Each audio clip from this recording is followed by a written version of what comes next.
युवा अपना बैठिए बैठिए। माननीय सदस्य माननीय सदस्य माननीय सदस्य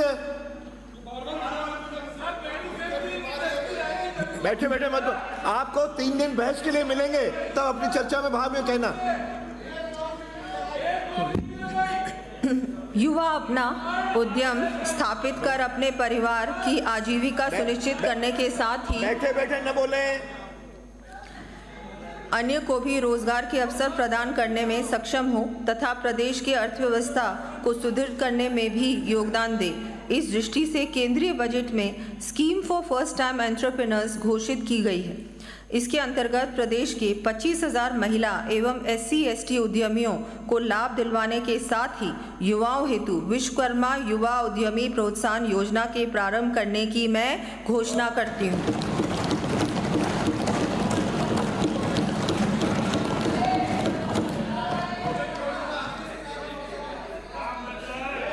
इस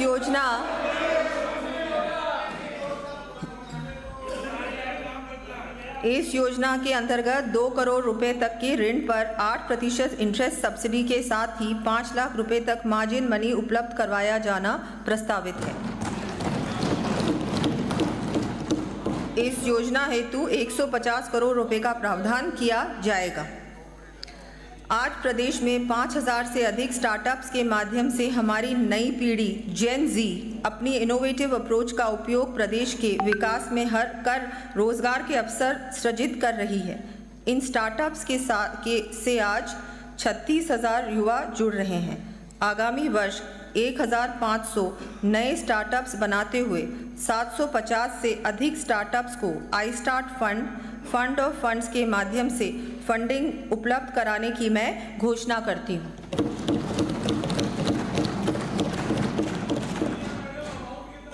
इसके साथ ही प्रदेश की स्टार्टअप्स को नेटवर्किंग का प्लेटफॉर्म उपलब्ध कराने की दृष्टि से हैदराबाद, बेंगलुरु, दिल्ली व मुंबई में आई स्टार्ट फैसिलिटेशन डेस्क स्थापित किए जाने प्रस्तावित हैं। प्रदेश के युवाओं को फ्यूचर रेडी, इंडस्ट्री रेडी बनाने हेतु इंडस्ट्री पार्टनर्स के सहयोग में प्रत्येक संभाग में centre for advance skilling and career counselling की स्थापना करने की घोषणा करती हूँ। इसके साथ ही आगामी वर्ष 50,000 युवाओं को कौशल प्रशिक्षण प्रदान कर रोजगार के अवसर उपलब्ध करवाया जाना प्रस्तावित है। इसके अतिरिक्त कोटा में विश्वकर्मा स्किल इंस्टीट्यूट की स्थापना 150 करोड़ रुपए की लागत से की जाएगी। प्रदेश में उच्च तकनीकी, कृषि एवं स्कूल शिक्षा के विस्तार के लिए नवीन शिक्षण संस्थानों की स्थापना के साथ ही नवीन ट्रेड्स ब्रांचेस, विषय संकाय के साथ साथ सीट क्षमता में वृद्धि तथा संस्थाओं की मरम्मत एवं आधुनिकीकरण संबंधी विभिन्न कार्य करवाए जाने प्रस्तावित हैं। इन कार्यों की सूची मैं सदन के पटल पर प्रस्तुत कर रही हूँ।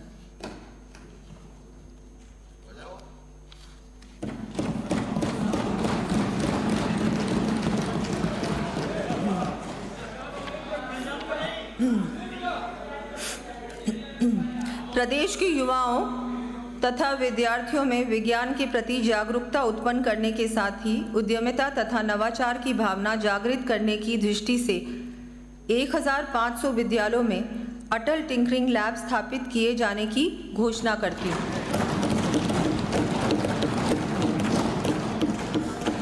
इसके साथ ही अलवर, अजमेर व बीकानेर में डिजिटल प्लानिटेरियम। बैठिए जवाब में आ जाएगा। अरे बैठिए।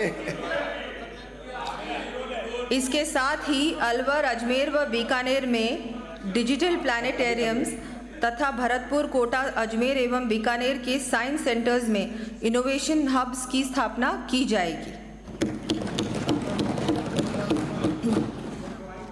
युवाओं को खेल गतिविधियों हेतु प्रोत्साहित करने एवं खेलों के लिए आधारभूत ढांचा विकसित करने की दिशा में खेल मैदान, जिम, स्पोर्ट्स स्कूल की स्थापना, सुदृढ़ीकरण, ट्रैक निर्माण एवं अन्य मूलभूत सुविधाएं संबंधी कार्य करवाए जाएंगे। इन कार्यों की सूची में सदन के पटल पर रख रही हूँ।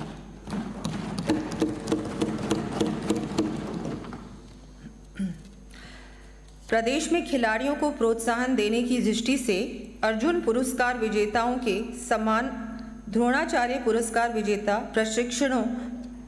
प्रशिक्षकों को भी भूमि आवंटित की जाने की घोषणा करती हूँ।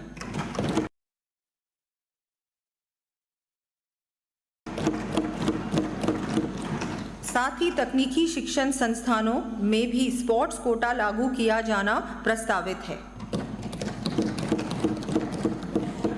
नशा मुक्त राजस्थान की संकल्पना को साकार करने के लिए नशे का व्यापार करने वालों के विरुद्ध कड़े कदम उठाने के साथ साथ समस्त महाविद्यालयों में चरणबद्ध रूप से नई किरण नशा मुक्ति केंद्र भी प्रारंभ किए जाएंगे। साथ ही विद्यार्थियों में पढ़ाई एवं प्रतिस्पर्धा के कारण होने वाले तनाव एवं आत्महत्या की प्रवृत्ति की रोकथाम हेतु कोटा, जोधपुर, जयपुर एवं सीकर में युवा साथी केंद्र स्थापित किए जाने प्रस्तावित हैं।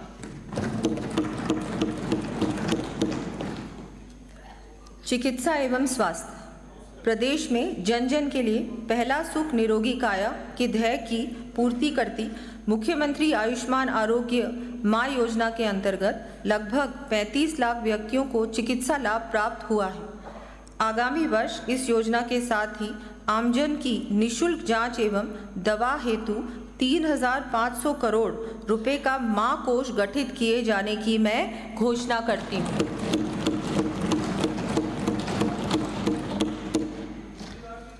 माँ योजना के माध्यम से और अधिक सुविधा उपलब्ध कराने के लिए आगामी वर्ष से इंटरस्टेट पोर्टेबिलिटी लागू कर प्रदेश के बाहर भी चिकित्सा की सुविधा उपलब्ध करवाए जाने की घोषणा करती हूँ।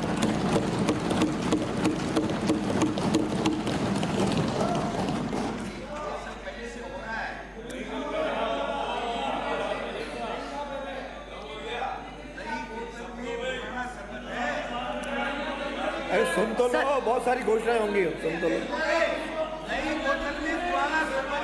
सुन तो लो।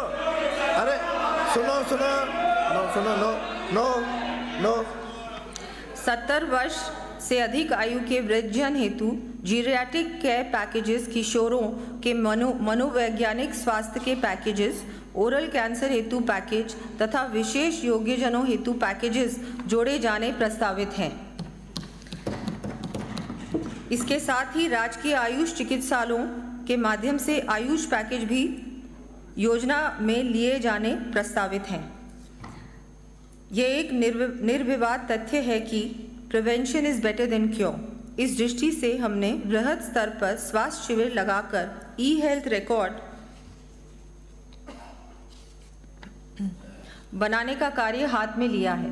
अब तक 92,34,000 व्यक्तियों का स्वास्थ्य परीक्षण किया जा चुका है। इस कार्य के प्रथम चरण को माह जून 2025 तक पूर्ण कर आगामी वर्ष प्रदेश के 70 वर्ष आयु से अधिक के वृद्धजनों को आवश्यकता अनुसार घर पर ही निःशुल्क दवा उपलब्ध करवाए जाने की घोषणा करती हूँ। राज्य में टाइप 1 डायबिटीज से पीड़ित मरीजों को बेहतर चिकित्सा सुविधा उपलब्ध करवाने की दृष्टि से समस्त जिला चिकित्सालयों में डायबिटिक क्लिनिक स्थापित किए जाने प्रस्तावित है। प्रदेश को टीबी मुक्त बनाने के लिए हमारी सरकार कृत संकल्प है। इस दृष्टि से प्रत्येक सीएचसी पर digital x ray machine, TrueNat व सीबी नॉट मशीन की उपलब्धता सुनिश्चित की जाएगी। HIV संक्रमित सहित अन्य हाई रिस्क प्रोन महिलाओं की सर्वाइकल कैंसर की स्क्रीनिंग की जाकर उपचार किया जाएगा। ट्रक बस ड्राइवरों तथा कामगार वर्ग यथा कारीगर, दर्जी, बढ़ई, नाई इत्यादि की आंखों की जांच कर निःशुल्क चश्मे उपलब्ध करवाने के लिए मां नेत्र वाउचर योजना लागू किए जाने की घोषणा करती हूँ।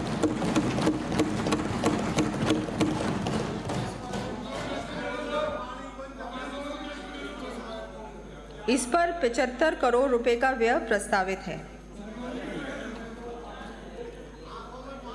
प्रदेश में हेमोडायलिसिस सुविधा का विस्तार करते हुए समस्त जिला चिकित्सालयों में 10 बेड्स इस हेतु उपलब्ध करवाए जाने की घोषणा करती हूँ। इसके साथ ही विभिन्न गंभीर असाध्य रोगों के उपचार के लिए डे केयर सेंटर्स भी समस्त जिला चिकित्सालयों में प्रारंभ किए जाने प्रस्तावित हैं। प्रदेश में प्राथमिक चिकित्सा सुविधाओं के उन्नयन के लिए नवीन चिकित्सा संस्थानों की स्थापना के साथ ही विभिन्न चिकित्सा संस्थानों के अपग्रेडेशन, भवन निर्माण एवं रिपेयर व मेंटेनेंस तथा आयुष चिकित्सा सुविधा संबंधी कार्य करवाए जाएंगे। इन कार्यों का विवरण मैं सदन के पटल पर प्रस्तुत कर रही हूँ।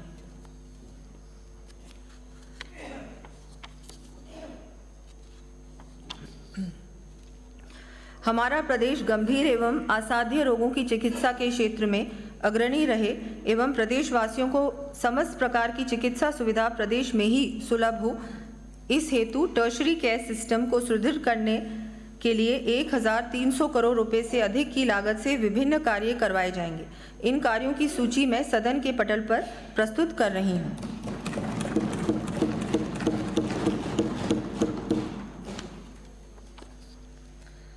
प्रदेश के दूरस्थ क्षेत्रों में भी चिकित्सा की समुचित व्यवस्था हो सके, इस दृष्टि से आगामी वर्ष 750 चिकित्सकों तथा 1500 पैरा मेडिकल कार्मिकों के पद सृजित किए जाने की घोषणा करती हूँ।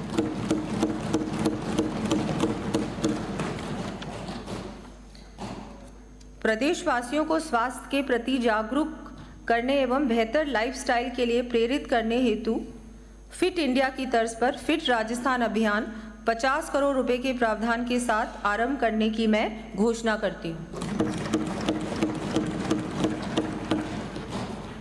इसके अंतर्गत विभिन्न आउटडोर गतिविधियों के संचालन के साथ ही प्रदेशवासियों को अपनी डाइट में एडिबल ऑयल की मात्रा में न्यूनतम 10% कमी करने के लिए भी प्रेरित किया जाएगा। प्रदेश में नवीन आयुष नीति लाई जाएगी तथा पारंपरिक चिकित्सा पद्धतियों को प्रोत्साहित करने की दृष्टि से पूर्णतः निरोगी होने पर गांवों को आयुष्मान आदर्श ग्राम घोषित कर 11 लाख रुपए प्रोत्साहन राशि दिए जाने की घोषणा करती हूँ।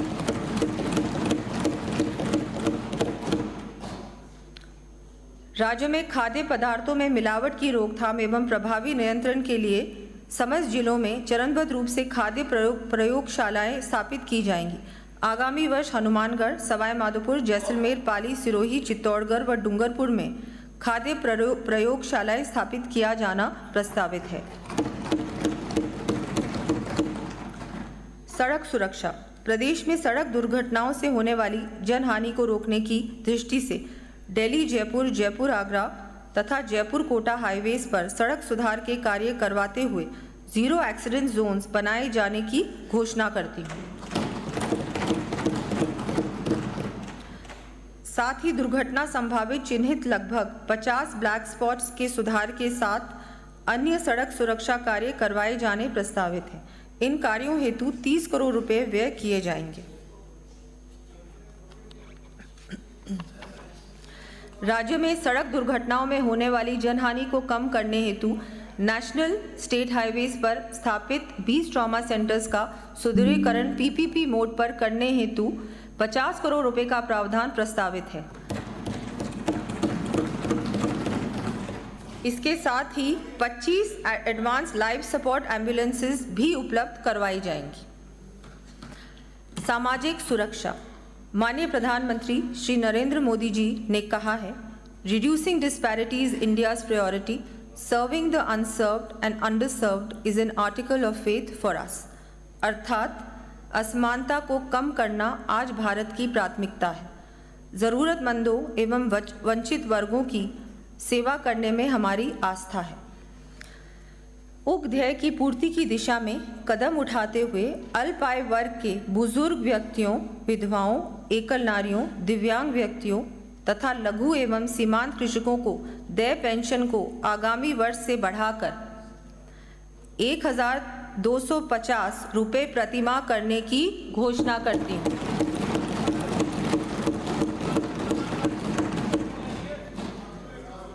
बेघर, वृद्धजन एवं असहाय निराश्रित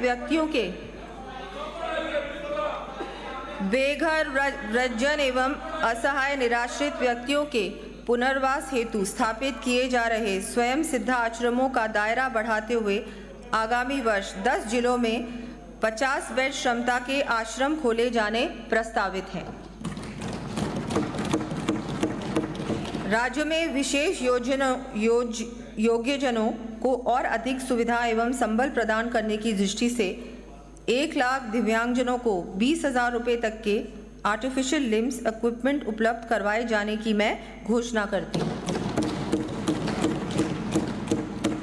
इस पर 150 करोड़ रुपए का व्यय किया जाना प्रस्तावित है। साथ ही आर्टिफिशियल लिम्स इक्विपमेंट की गुणवत्ता के संबंध में रिसर्च हेतु 20 करोड़ रुपए का प्रावधान किया जाएगा। विमुक्त घुमंतु और अर्ध घुमंतु समुदायों के सशक्तिकरण एवं उत्थान की दृष्टि से दादू दयाल घुमंतु सशक्तिकरण योजना प्रारंभ करने की घोषणा करती हूँ। इस पर 60 करोड़ रुपए का व्यय प्रस्तावित है। इसी के साथ ऐसे परिवारों को आश्रय उपलब्ध कराने हेतु आगामी वर्ष में 25,000 पट्टे वितरित किए जाने की भी घोषणा करती हूँ। प्रदेश में माटी कला से जुड़े कलाकारों के उत्थान के लिए प्रारंभ की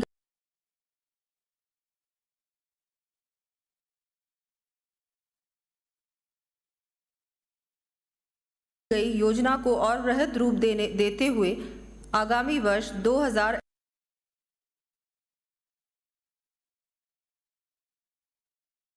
इलेक्ट्रिक व्हील्स एवं मिट्टी गूंथने की मशीनें उपलब्ध करवाई जाएंगी।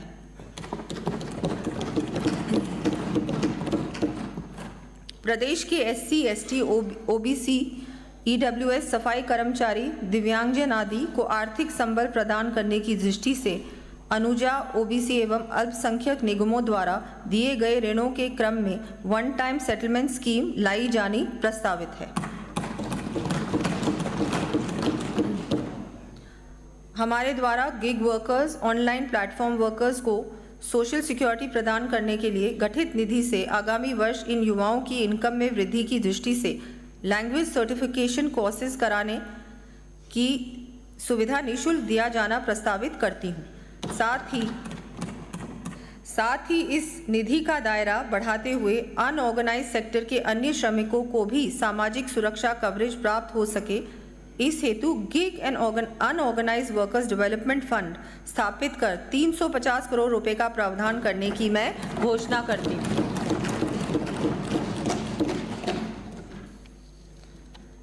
प्रदेश में जरूरतमंद परिवारों तथा वंचित वर्ग के विद्यार्थियों को शिक्षण एवं आवासीय सुविधा उपलब्ध करा संबल प्रदान करने की दृष्टि से विभिन्न छात्रावास आवासीय विद्यालय खोले जाएंगे। इनका विवरण मैं सदन के पटल पर प्रस्तुत कर रही हूँ।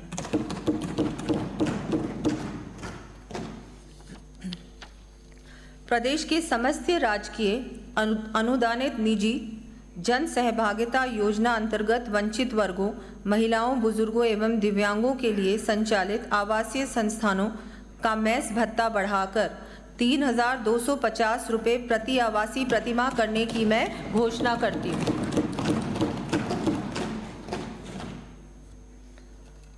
माननीय अध्यक्ष महोदय, हमारे संविधान निर्माता भारत रत्न बाबा साहेब डॉक्टर भीमराव अंबेडकर जी ने कहा था, I measure the progress of a community by the degree of progress which women have achieved।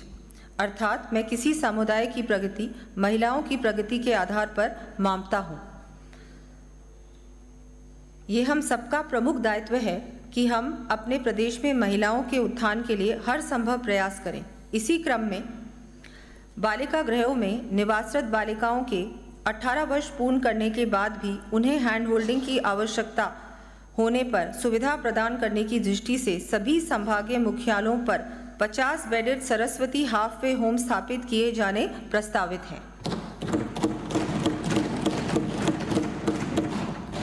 प्रदेश में देखरेख एवं संरक्षण की आवश्यकता वाली बालिकाओं के लिए 10 जिला मुख्यालयों पर गर्ल चाइल्ड केयर इंस्टीट्यूट स्थापित किए जाने प्रस्तावित हैं।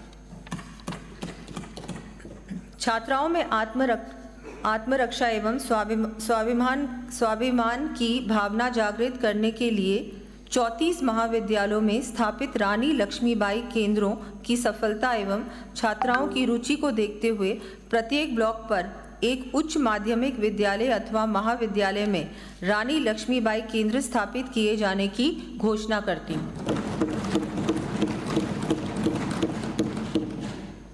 बालिकाओं को शिक्षा के क्षेत्र में प्रोत्साहन दिए जाने हेतु उच्च शिक्षा, तकनीकी शिक्षा तथा कालीबाई योजना के अंतर्गत 35,000 स्कूटी वितरण किए जाने की घोषणा करती हूँ। प्रदेश की महिलाओं के आर्थिक सशक्तिकरण व आजीविका संवर्धन हेतु राजीविका मिशन के अंतर्गत महिलाओं को लखपति दीदी की श्रेणी में लाए जाने का लक्ष्य बढ़ाकर 20 लाख किए जाने की मैं घोषणा करती हूँ। राजस्थान महिला निधि क्रेडिट कोऑपरेटिव सोसाइटी लिमिटेड का non banking financial company corporation के रूप में उन्नयन किया जाना प्रस्तावित है।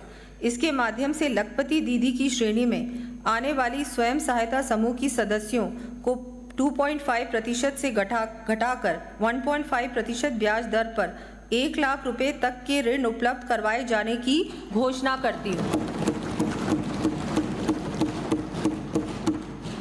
आगामी वर्ष 3 लाख लखपति दीदियों को इस योजना से लाभान्वित किया जाना प्रस्तावित है।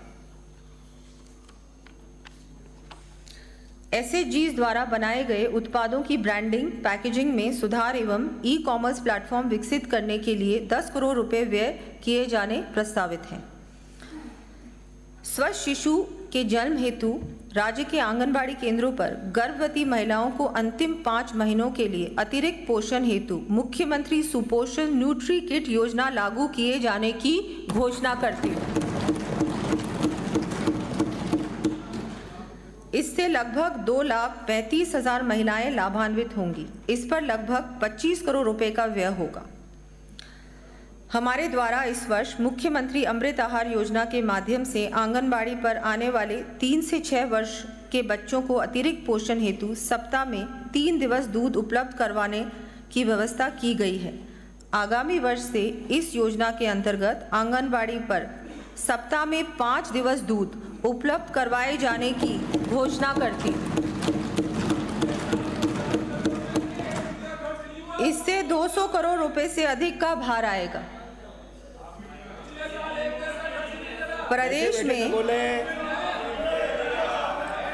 बैठे बैठे न बोले।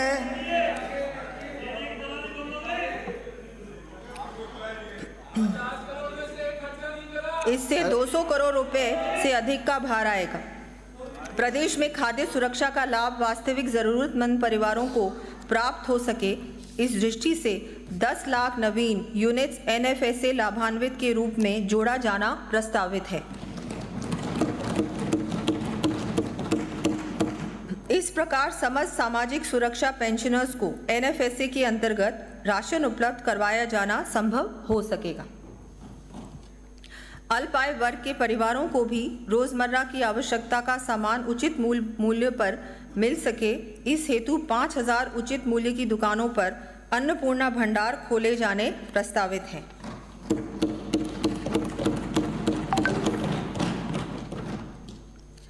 कानून व्यवस्था।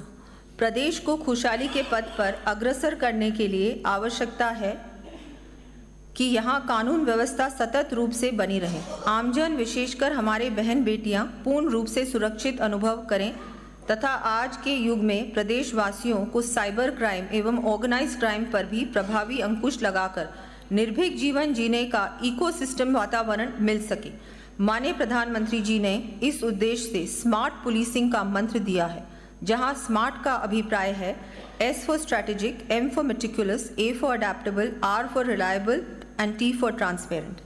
इस गाइडिंग प्रिंसिपल को आत्मसात करते हुए प्रदेश में सर्वेलेंस एवं सुरक्षा तंत्र सुदृढ़ करने के लिए मैं राजस्थान नागरिक सुरक्षा अधिनियम लाने की घोषणा करती हूँ।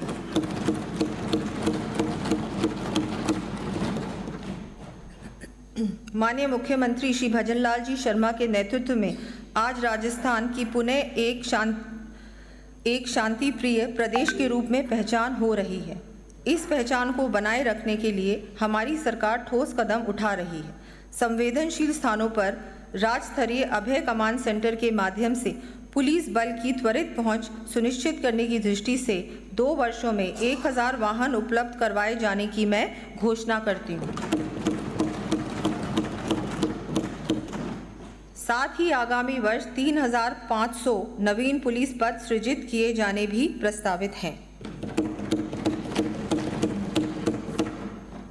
प्रदेश में कुशल प्रशासनिक व्यवस्था के साथ साथ मजबूत कानून व्यवस्था सुनिश्चित करने की दृष्टिगत पुलिस को विभिन्न सुविधाएं उपलब्ध कराया जाना प्रस्तावित है।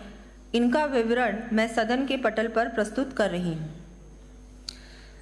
दृढ़ निश्चय की प्रतिमूर्ति लौह पुरुष भारत रत्न सरदार वल्लभ भाई पटेल के 150वें जयंती वर्ष में उनसे प्रेरणा लेते हुए प्रदेश में अपराध की घटनाओं के संबंध में त्वरित कार्रवाई एवं प्रभावी नियंत्रण सुनिश्चित करने की दृष्टि से पुलिस मुख्यालय के अंतर्गत Sardar Patel centre for cyber control and war room की स्थापना 350 करोड़ रुपए के व्यय कर किए जाने की घोषणा करती हूँ।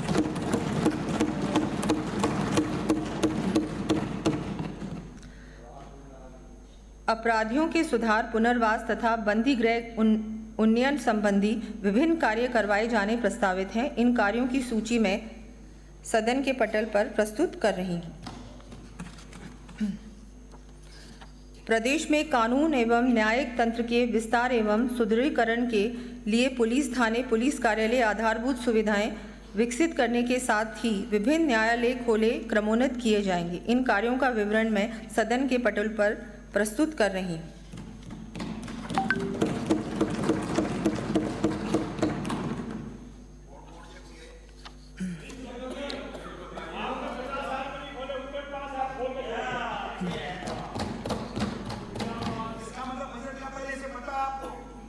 बैठिए, अरे दोनों बैठिए, अरे दोनों बिराजो, दोनों बिराजो। आप इनका पूरा भाषण हो जाए, उसके बाद आपको चर्चा का समय मिलेगा। सुशासन। माननीय मुख्यमंत्री श्री भजनलाल शर्मा जी के नेतृत्व में हमारी सरकार माननीय प्रधानमंत्री जी द्वारा सुशासन की अवधारणा को स्थापित करने के लिए दिए गए सूत्र P2G2 प्रोएक्टिव गुड गवर्नेंस को आधार बनाते हुए प्रदेश के कोने कोने में प्रशासन की पहुंच सुनिश्चित करने के साथ ही नवीन तकनीक का उपयोग करते हुए विभिन्न विभागों के माध्यम से दी जाने वाली सुविधाओं को अंतिम छोर पर खड़े व्यक्ति परिवार तक पहुंचाने का कार्य कर रही है। माननीय मुख्यमंत्री श्री भजनलाल शर्मा जी द्वारा 25 दिसंबर 2024 को सुशासन दिवस के अवसर पर प्रत्येक पंचायत मुख्यालय पर चरणबद्ध रूप से अटल ज्ञान केंद्र बनाने की घोषणा की गई थी।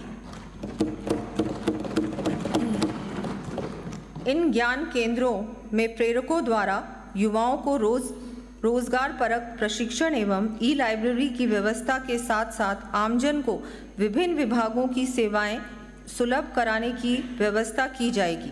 इस क्रम में आगामी वर्ष प्रथम चरण में 3000 से अधिक जनसंख्या वाले पंचायत मुख्यालयों में मैं अटल ज्ञान केंद्र स्थापित करने की घोषणा करती हूँ।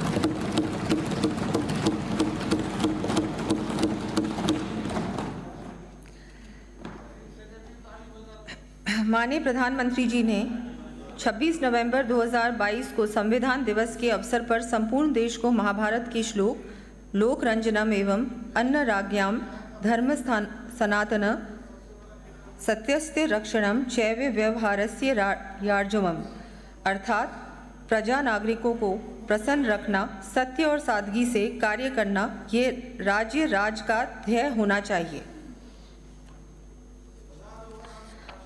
का स्मरण करते हुए कहा था कि आधुनिक युग में हमारे देश के संविधान में इन सांस्कृतिक तथा नैतिक मूल्यों का समावेश है। आज संविधान के 75 वर्ष पूर्ण होने पर देश के साथ ही प्रदेश के समावेशी विकास हेतु भी संवैधानिक मूल्यों का महत्व सर्वविदित है।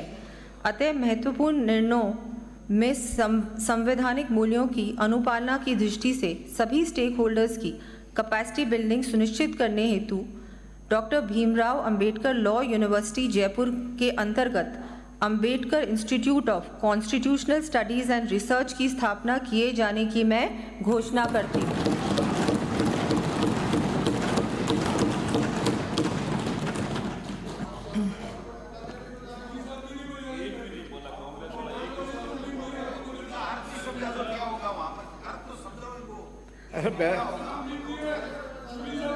अरे क्या कर रहे हो? अरे ये मेरा काम है, अब मैं जवाब दूंगा। आप बैठिए।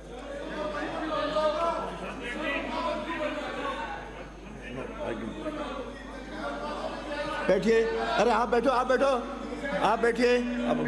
माननीय प्रधानमंत्री जी की प्रेरणा से हमारे द्वारा भी दंड के स्थान पर न्याय को महत्व देते हुए केंद्र के जन विश्वास अधिनियम की तर्ज पर राज्य के अधिनियमों को डीक्रिमिनलाइज करने तथा रिडंडेंट प्रावधानों को विलोपित करने की दृष्टि से लोक विश्वास अधिनियम लाया जाना प्रस्तावित है। प्रदेश के विभिन्न विभागों अधिकारियों की कार्यकुशलता में वृद्धि हेतु विभिन्न विभागों के कार्यों को ऑनलाइन कर पेपरलेस करने के लिए अधिकारियों एवं कर्मचारियों को टैबलेट्स दिए जाएंगे। इस पर 250 करोड़ रुपए का व्यय प्रस्तावित है। विभिन्न विभागों हेतु आप बैठिए। नो, आप बैठिए। माननीय सदस्य, अरे एक खड़ा होता है, एक को बैठाता हूँ, दूसरा खड़ा होता है। बैठिए, बैठिए। आपके मंत्री जी बोल रहे हैं, आपके मंत्री जी बोल रहे हैं। No no. विभिन्न विभागों हेतु 450 नवीन वाहन उपलब्ध करवाए जाने प्रस्तावित हैं।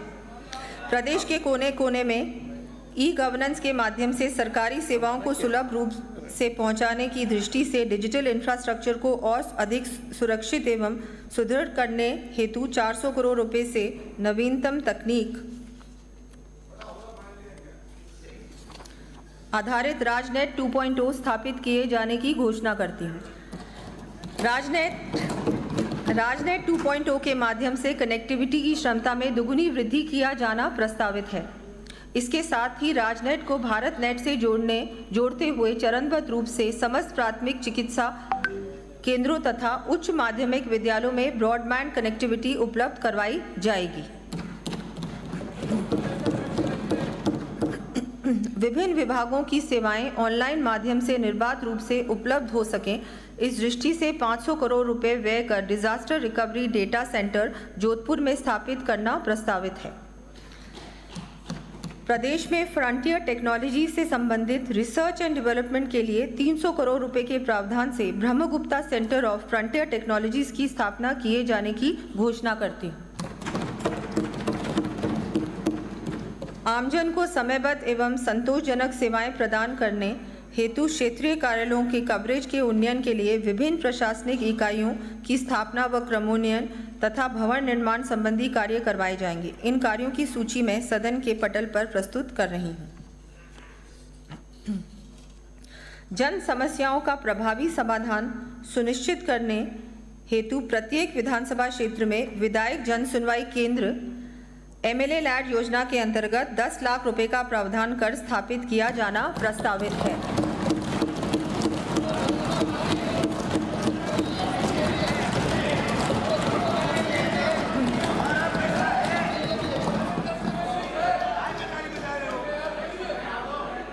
इसी क्रम में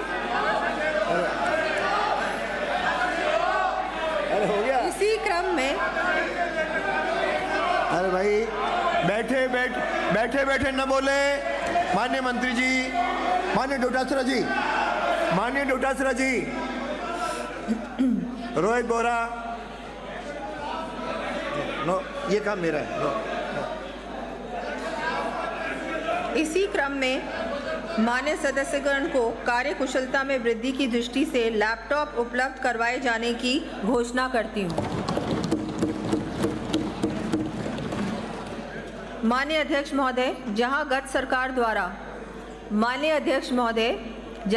सरकार द्वारा मात्र कागजी कार्रवाई करते हुए बिना समुचित विवेचन एवं प्रावधान के नए जिले स्थापित करने जैसे अतार्किक निर्णय लिए गए, वहीं हमारी सरकार माननीय मुख्यमंत्री भजनलाल जी द्वारा महोदय के नेतृत्व में आमजन के कल्याण के लिए पूरा विश्लेषण कर तथा संसाधनों की व्यवस्था कर ठोस कदम उठाने में विश्वास रखती है। इसी दृष्टि से नवस्थापित 8 जिलों हेतु समस्त विभागों के जिला स्तरीय कार्यालयों की स्थापना के साथ ही आवश्यक आधारभूत संरचना के निर्माण के लिए 1000 करोड़ रुपए का प्रावधान किए जाने की घोषणा करती है।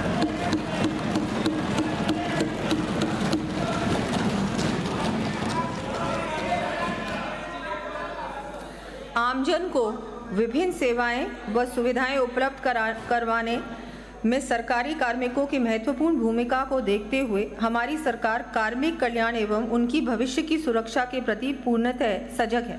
इसी दृष्टि से कार्मिक कल्याण संबंधी विभिन्न प्रावधान किए जाएंगे। इनका विवरण मैं सदन के पटल पर प्रस्तुत कर रही हूँ। हमारे द्वारा अग्निवीरों की दिशा के देश की सीमा पर दी जा रही चुनौतीपूर्ण सेवा को ध्यान में रखते हुए इनके लिए पुलिस, जेल विभाग तथा वन विभाग की सेवाओं में आरक्षण दिए जाने की व्यवस्था की जा रही है। अब इसी क्रम में अग्निवीरों को फायर सर्विसेज में भी आरक्षण दिया जाना प्रस्तावित है। सुशासन में पंचायती राज एवं नगरीय निकायों में जनप्रतिनिधियों की महती भूमिका के दृष्टिगत इनके मानदेय में भी आगामी वर्ष 10% की वृद्धि की जानी प्रस्तावित है।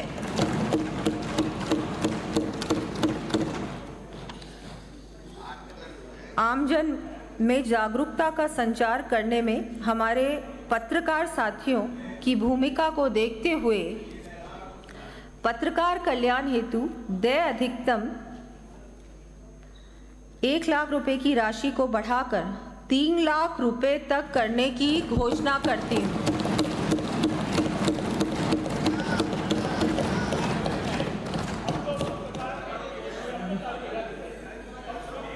कर लेते हैं। साथ ही राज्य सरकार की योजनाओं की समुचित जानकारी पत्रकारों को हो सके, इस हेतु चयनित पत्रकार साथियों को क्षेत्र में एक्सपोजर टूर की सुविधा उपलब्ध करवाया जाना भी प्रस्तावित है।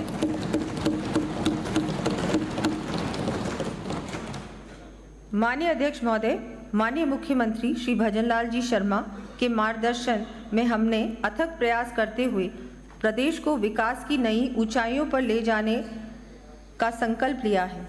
इसी संकल्प को साकार करने के लिए लौह पुरुष भारत रत्न सरदार वल्लभ भाई पटेल से प्रेरणा लेते हुए हम 24/7 कार्य कर रहे हैं और आगे भी करते रहेंगे।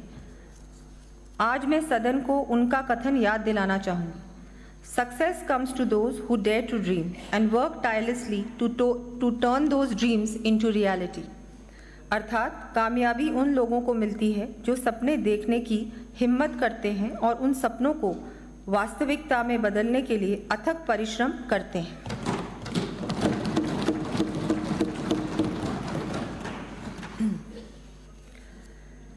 कृषि बजट। माननीय अध्यक्ष महोदय, आपकी अनुमति से मैं अब बैठिए। अरे बैठिए, बैठिए। माननीय सदस्य, माननीय सदस्य, माननीय सदस्य, माननीय साहब व्यवधान न करें। माननीय व्यवधान नहीं। माननीय मंत्री जी, माननीय साहब बैठे। अरे उनको बैठाए ना, तो आप तो बैठो। बैठिए, बैठिए, बैठिए, बैठिए। अरे आप बैठिए, बैठिए। आपकी अनुमति से अब मैं सदन के समक्ष कृषि बजट प्रस्तुत कर रही हूँ।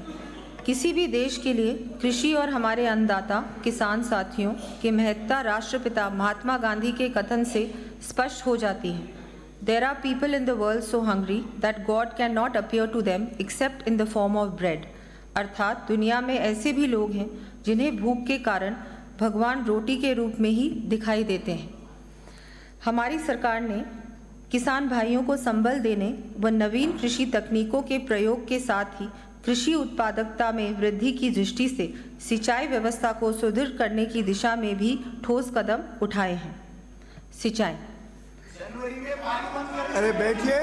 माननीय सदस्य, अरे माननीय सदस्य, माननीय सदस्य, माननीय सदस्य, माननीय सदस्य, माननीय Dotasra ji, I will name you. Dotasra ji, मैं आपका नाम लूंगा। बैठे। No disturbance. 3 दिन आपका बहस करे आसन पाओ पे, अरे आसन पाओ पे बैठिए, बैठिए आसन पाओ पे बैठिए, बैठिए। आपको माननीय सदस्य, आपको 3 दिन मिलेंगे बहस के लिए, जो कुछ विषय कहना है उसमें कहना। आपने कमिट किया था डिस्टर्ब नहीं करेंगे, फिर आज बार बार करे हो, यह ठीक नहीं है। बैठिए, बैठिए, बैठिए, अरे बैठिए, अरे बैठिए। माननीय मंत्री जी को पूरा करने दो, माननीय मंत्री जी को पूरा। सिंचाई। सम्मानित सदन को विदित है कि माननीय मुख्यमंत्री श्री भजनलाल जी शर्मा के भागीरथी प्रयासों से प्रारंभ किए गए पूर्वी राजस्थान के लिए जीवनदायिनी राम जल सेतु लिंक परियोजना संशोधित PKC ERCP के कार्य को गति देते हुए 9,416 करोड़ रुपए के कार्यादेश दिए जा चुके हैं।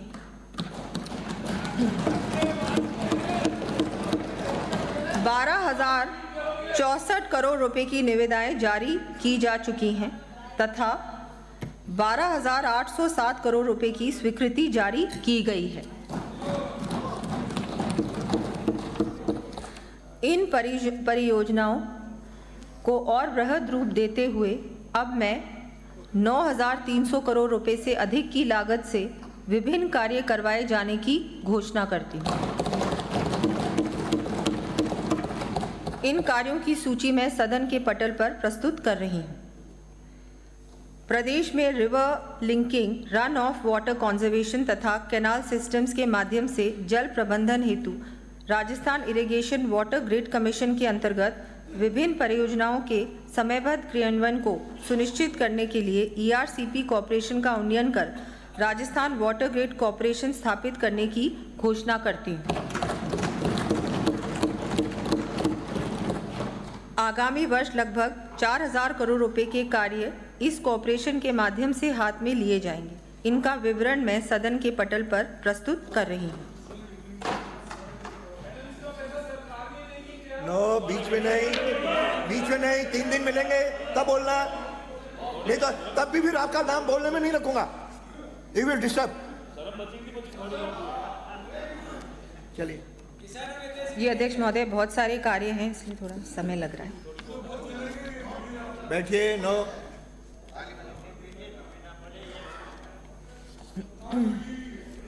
कृषि क्षेत्र में जल दक्षता बढ़ाने हेतु आगामी वर्ष विभिन्न सिंचाई योजनाओं के माध्यम से माइक्रो इरिगेशन के लिए 1 लाख हेक्टेयर से अधिक क्षेत्र में प्रावधान करने के साथ साथ 3,50,000 हेक्टेयर में ड्रिप एवं स्प्रिंकलर इरिगेशन सिस्टम के लिए अनुदान दिए जाने की घोषणा करती हूँ।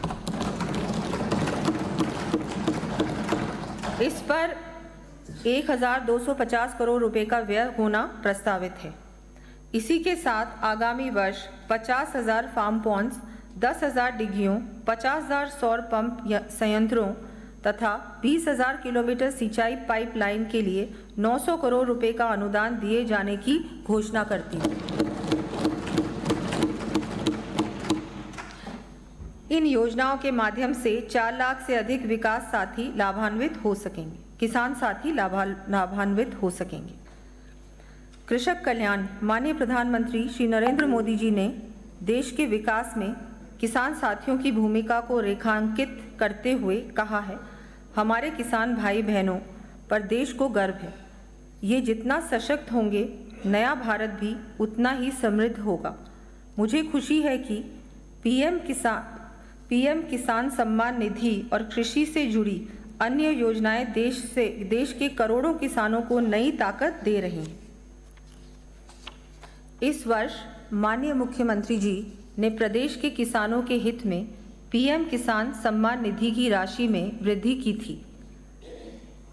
आगामी वर्ष से इस राशि को और बढ़ाकर 9,000 रुपये प्रतिवर्ष करने की मैं घोषणा करती हूँ।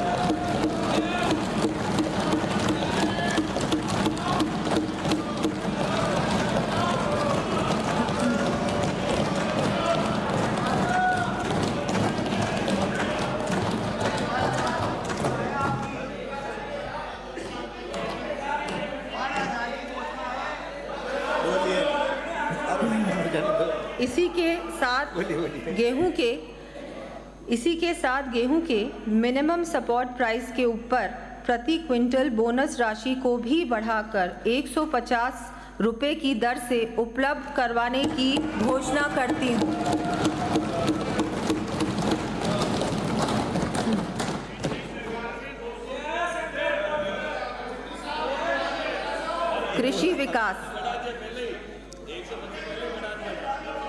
कृषि विकास हमारे देश में प्राचीन काल से ही अन्न उपजाने को अति महत्वपूर्ण माना गया है।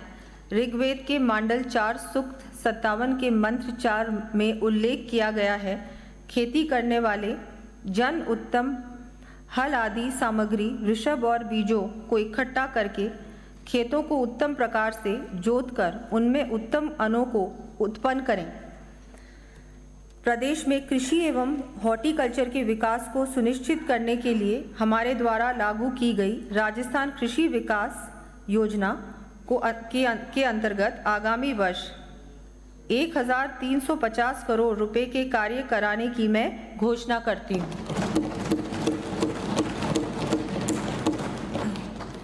इस योजना के माध्यम से कृषि की नई तकनीकों, कृषि आदान, जैविक खेती एवं क्षमता विकास के कार्य करवाए जाने प्रस्तावित हैं। इन कार्यों की सूची में सदन के पटल पर प्रस्तुत कर रही हूँ।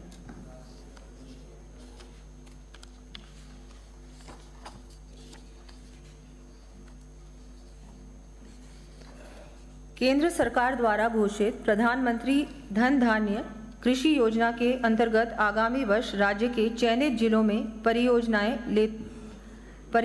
लेते हुए राज्य KVY से कन्वर्जेंस हेतु 50 करोड़ रुपए का प्रावधान करना प्रस्तावित करती हूँ।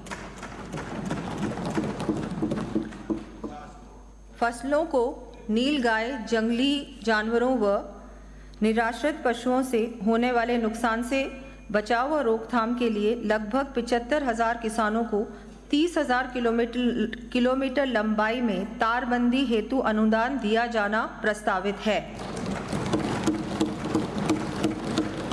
इस पर 324 करोड़ रुपए का व्यय होगा। आगामी वर्ष 2000 कृषकों को उन्नत तकनीक से green house, poly house, shade net, plastic mulching, low tunnel उपलब्ध करवाने के लिए 225 करोड़ रुपए का अनुदान किए जाने की मैं घोषणा करती हूँ। राजस्थान बाजरा श्री अन्न उत्पादन में देश भर में प्रथम स्थान पर है। श्री अन्न की पोषण क्षमता व उपयोगिता को ध्यान में रखते हुए मिड डे मील कार्यक्रम तथा माँ बाड़ी केंद्रों में पायलट बेसिस पर श्री अन्न आधारित उत्पाद इंट्रोड्यूस किए जाएंगे।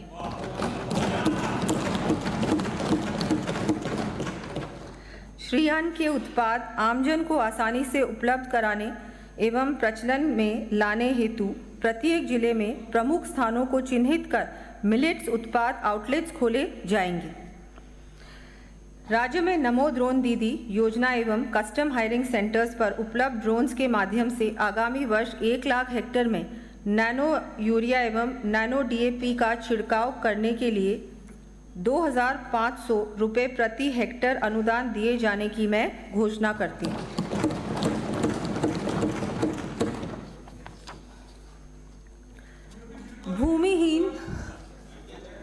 भूमिहीन कृषि श्रमिकों को कार्यकुशलता बढ़ाने हेतु 1 लाख भूमिहीन कृषि श्रमिकों को 5,000 रुपये लागत तक के कृषि यंत्र एवं उपकरण उपलब्ध करवाए जाएंगे। इस पर लगभग 50 करोड़ रुपए की लागत आएगी। किसानों की क्षमता वृद्धि, कृषि एवं संबद्ध क्षेत्रों में आधुनिक तकनीकों के उपयोग हेतु प्रेरित करने के उद्देश्य से नॉलेज एनहांसमेंट प्रोग्राम के अंतर्गत आगामी वर्ष फार्मर प्रोड्यूसर ऑर्गेनाइजेशंस FPOs के 100 सदस्य कृषकों को इजराइल सहित अन्य देशों में तथा 5,000 कृषकों को राज्य से बाहर भ्रमण प्रशिक्षण हेतु भेजा जाना प्रस्तावित है। इसके साथ ही आगामी वर्ष global Rajasthan agri tech meet का आयोजन किया जाना प्रस्तावित है। कृषि विपणन एवं सहकारिता, जैसा कि माननीय सदस्यगण को विदित है कि कृषकों को और अधिक संबल देने की दृष्टि से माननीय प्रधानमंत्री जी द्वारा किसान क्रेडिट कार्ड्स की सीमा 3 लाख रुपए से बढ़ाकर 5 लाख रुपए कर दी गई है। इसी क्रम में ब्याज मुक्त अल्पकालीन फसली ऋण वितरण के लक्ष्य में वृद्धि करते हुए मैं आगामी वर्ष 35 लाख से अधिक किसान साथियों को 25,000 करोड़ रुपए के ऋण वितरित किए जाने की घोषणा करती हूँ।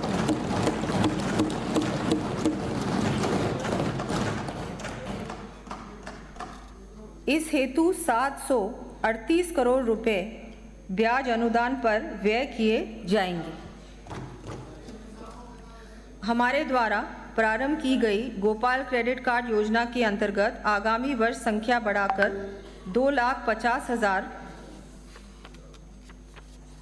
गोपालक परिवारों को ब्याज मुक्त ऋण उपलब्ध करवाए जाने की घोषणा करती हूँ। इस पर 150 करोड़ रुपए का अनुदान दिया जाना प्रस्तावित है। दीर्घकालीन सहकारी कृषि एवं नॉन फार्मिंग सेक्टर्स हेतु 400 करोड़ रुपए के ऋण पर 5% ब्याज अनुदान दिए जाने की घोषणा करती हूँ। वर्ष 2025 UN international year of cooperatives के रूप में मनाया जा रहा है।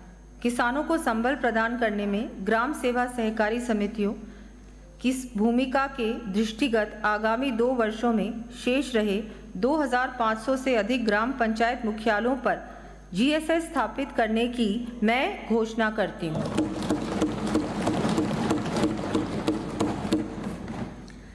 इस हेतु GSS स्थापना के मापदंडों में आवश्यकता अनुसार रिलैक्सेशन भी दिया जाना प्रस्तावित है।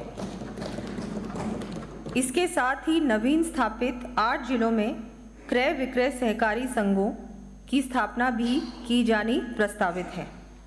प्रदेश में कृषि मंडियों का विस्तार करने, ग्राम सेवा सहकारी समितियों, क्रय विक्रय सहकारी समितियों में भंडारण क्षमता विकसित करने तथा अन्य आधारभूत सुविधाएं विकसित किए जाने की दृष्टि से विभिन्न कार्य करवाए जाएंगे। इन कार्यों की सूची मैं सदन के पटल पर प्रस्तुत कर रही हूँ।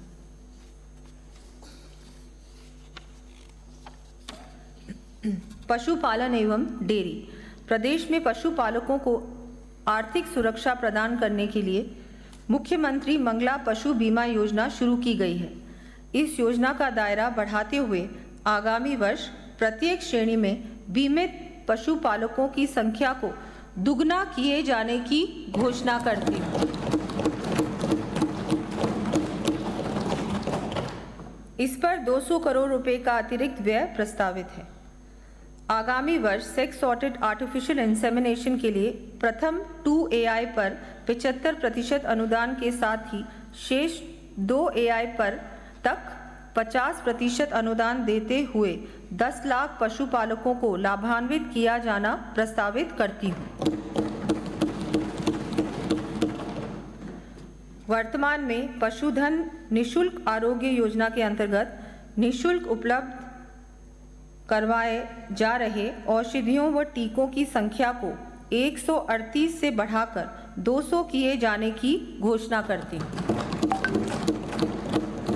इस पर 40 करोड़ रुपए का अतिरिक्त व्यय अनुमानित है। प्रदेश के उपभोक्ताओं को गुणवत्तापूर्ण दूध व मिल्क प्रोडक्ट्स उपलब्ध कराने तथा मिल्क प्लांट्स की प्रोसेसिंग कैपेसिटी बढ़ाने एवं पशु आहार संयंत्रों का विस्तार करने हेतु 540 करोड़ रुपए के कार्य हाथ में लिए जाएंगे। इन कार्यों की सूची मैं सदन के पटल पर प्रस्तुत कर रही हूँ।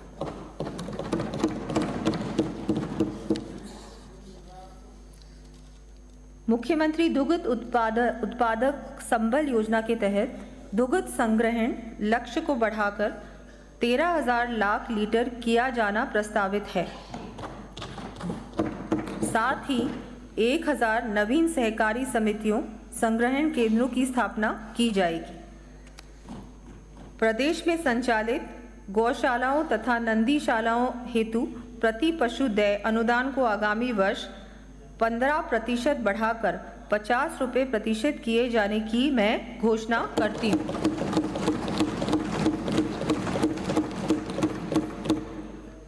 साथ ही शीत ऋतु में गायों के स्वास्थ्यवर्धन की दृष्टि से गौशालाओं को आवश्यकता अनुसार अनुदान के स्थान पर बाजरा भी उपलब्ध करवाए जाने का विकल्प दिया जाना प्रस्तावित है। मैं प्रदेश में पशुपालकों को बेहतर पशु चिकित्सा लाभ उपलब्ध करवाने के लिए पशु चिकित्सा सुविधाओं के विस्तार करने के साथ साथ विभिन्न पशु चिकित्सा संस्थान खोले क्रमोन्नत किए जाएंगे। इनका विवरण मैं सदन के पटल पर प्रस्तुत कर रही हूँ।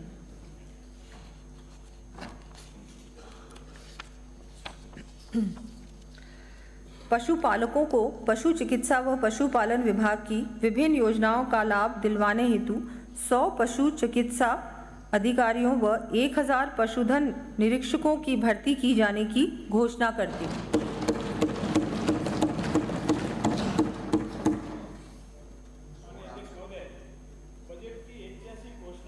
मेरे विपक्ष के साथी एक एक कर धीरे धीरे बेंच से खाली हो गई है। बिराजो बिराजो बिराजो बिराजो।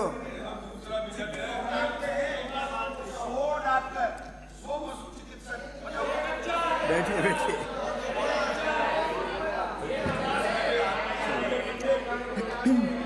माननीय मंत्री महोदय। हरित बजट, ग्रीन बजट। माननीय अध्यक्ष महोदय, आपकी अनुमति से सदन के समक्ष प्रदेश का प्रथम ग्रीन बजट प्रस्तुत करते हुए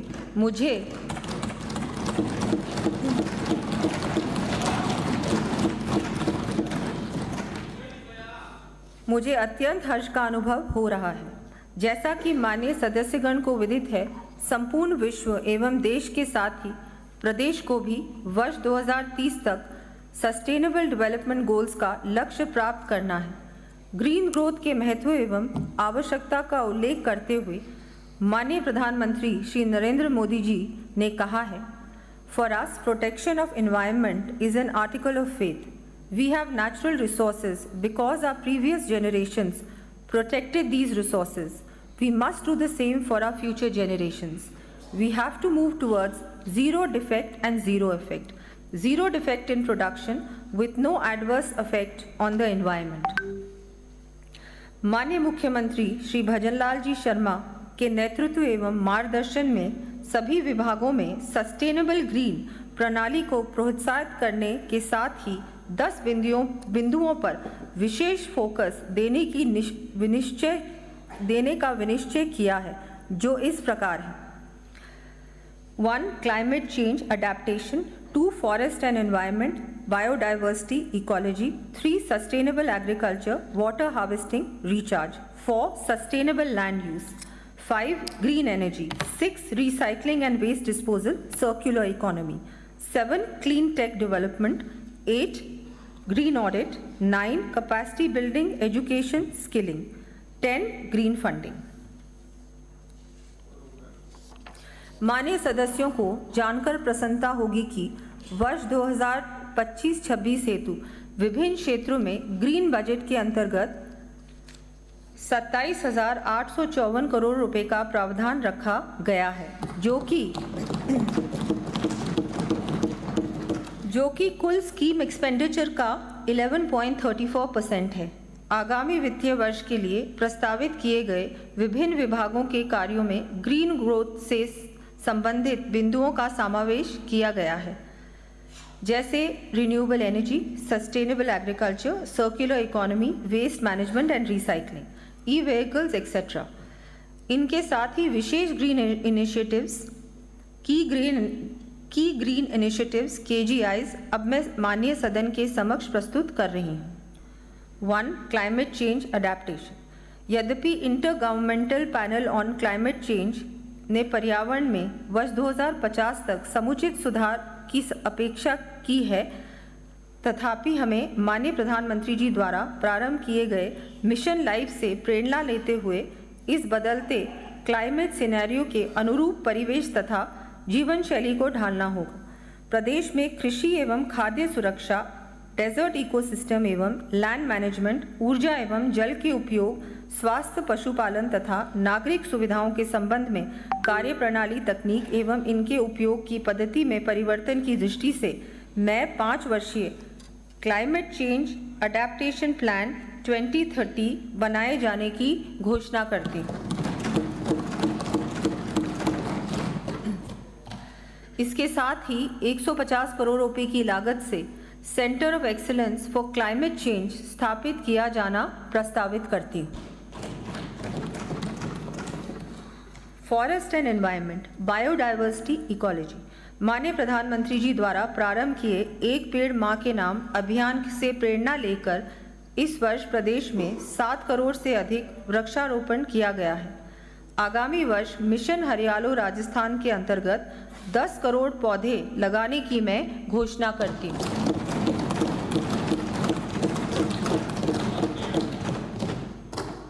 समस्त कृषकों एवं अन्य स्टेक होल्डर्स को उनके उत्पादों का उचित मूल्य दिलाने तथा वन क्षेत्र के बाहर ग्रीन कवर को बढ़ाए जाने की दृष्टि से ट्री आउटसाइड फॉरेस्ट पॉलिसी तथा एग्रो फॉरेस्ट्री पॉलिसी लाए जानी प्रस्तावित करती हूँ।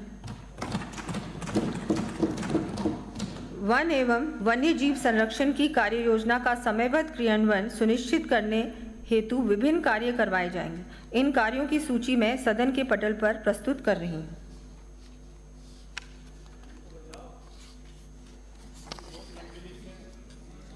Sustainable agriculture, water harvesting, recharge.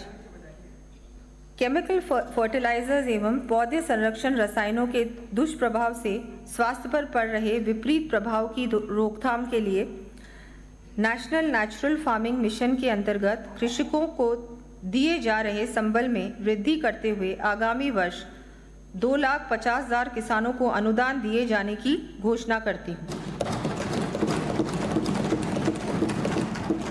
इसके साथ ही ऑर्गेनिक फार्मिंग के लिए 1 लाख कृषकों तथा बायो एजेंट्स एवं बायो पेस्टिसाइड्स के लिए 2 लाख किसानों को लाभान्वित किया जाना भी प्रस्तावित है। प्रदेश में लघु एवं सीमांत कृषकों को बैलों से खेती करवाए जाने पर प्रोत्साहन राशि के रूप में 30,000 रुपये प्रतिवर्ष दिए जाने की घोषणा करती हूँ।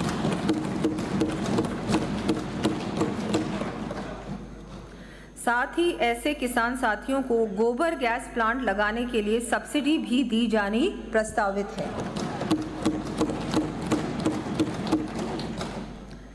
जैविक खेती उत्पादकों को उनके उत्पाद के विक्रय हेतु कृषि उपज मंडियों में दुकान भूखंड का आवंटन करने की नीति लाई जाएगी। हमारे द्वारा शुरू किए गए मुख्यमंत्री जल स्वावलंबन अभियान 2.0 के अंतर्गत आगामी वर्ष 4,700 से अधिक गांवों में वाटर हार्वेस्टिंग स्ट्रक्चर्स के 1,10,000 कार्य करवाए जाने की मैं घोषणा करती हूँ। इन पर 2,700 करोड़ रुपए व्यय किए जाने प्रस्तावित हैं।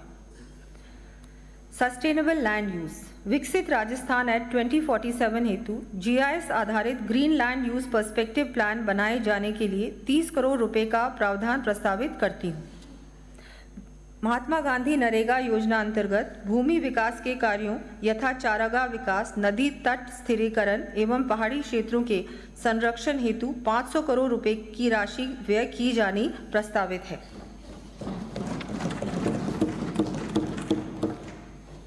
राज्य के शहरी क्षेत्रों में ग्रीन लंग्स के विकास तथा नॉइज पोल्यूशन के मिटिगेशन हेतु जोन्स का आइडेंटिफिकेशन एवं प्लानिंग कर आवश्यकता अनुसार हेतु आगामी वर्ष 45 करोड़ रुपए व्यय किए जाने प्रस्तावित हैं। ग्रीन एनर्जी, राज्य में अक्षय ऊर्जा के उत्पादन में सतत वृद्धि को सुनिश्चित करने के साथ ही सौर उपकरणों के निरंतर बढ़ते उपयोग को ध्यान में रखते हुए सोलर दीदी के रूप में नवीन मानदेय कैडर बनाया जाना प्रस्तावित है। प्रथम चरण में आगामी वर्ष स्वयं सहायता समूह की 25,000 महिलाओं को सोलर दीदी के रूप में प्रशिक्षित किया जाएगा। प्रदेश के समस्त राजकीय कार्यालयों को सौर ऊर्जा से जोड़ने के साथ ही अब PHED के पंपिंग स्टेशंस को भी हाइब्रिड एन्युटी मॉडल पर सौर ऊर्जा से जोड़ा जाना प्रस्तावित है। राज्य में क्लीन कुकिंग को प्रोत्साहित करने के उद्देश्य से आगामी वर्ष 1 लाख लाभार्थियों को निःशुल्क induction cook top cooking system वितरित किए जाने की मैं घोषणा करती हूँ।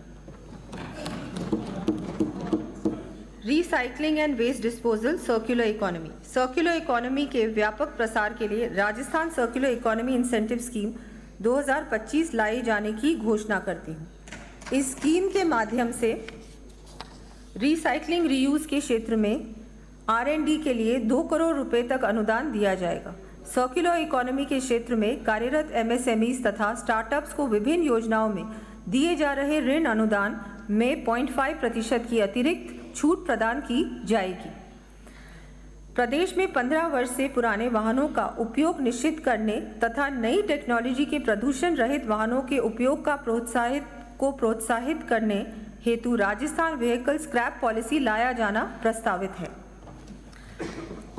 वेस्ट रीयूज और रिसाइकल कॉन्सेप्ट्स को प्रदर्शित करने, सर्कुलर इकोनॉमी के बारे में जागरूकता बढ़ाने के लिए समस्त जिला मुख्यालयों पर waste to wealth park, circulatory park स्थापित किए जाएंगे। ग्रामीण क्षेत्रों में भी आज प्लास्टिक के उपयोग से पर्यावरण के लिए चुनौती खड़ी हो रही है। इस समस्या को देखते हुए ग्राम पंचायतों पर स्टील के बर्तन उपलब्ध करवाते हुए बर्तन बैंक बनाया जाना प्रस्तावित है। इस हेतु प्रथम चरण में 1000 पंचायतों को 1-1 लाख रुपए के बर्तन उपलब्ध करवाए जाएंगे। Clean tech development. माननीय अध्यक्ष महोदय, पर्यावरण संरक्षण से संबंधित विषयों में तकनीकी दक्षता बढ़ाने हेतु 250 करोड़ रुपए की राशि से clean and green technology development centre स्थापित किए जाने की घोषणा करती हूँ। केंद्र की स्मार्ट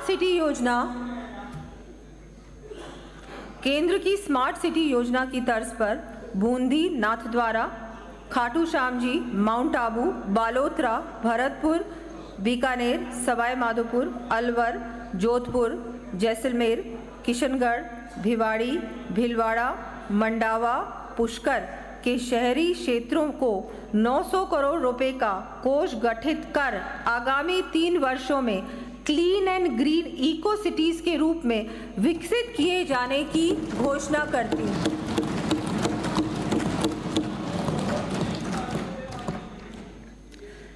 ग्रीन ऑडिट। प्रदेश को हरित राजस्थान बनाए रखने हेतु सतत प्रगति हो, इस हेतु आगामी वर्ष सार्वजनिक एवं निजी क्षेत्र में विषय विशेषज्ञों के माध्यम से ग्रीन ऑडिट कराने के लिए 35 करोड़ रुपए का प्रावधान करने की घोषणा करती हूँ।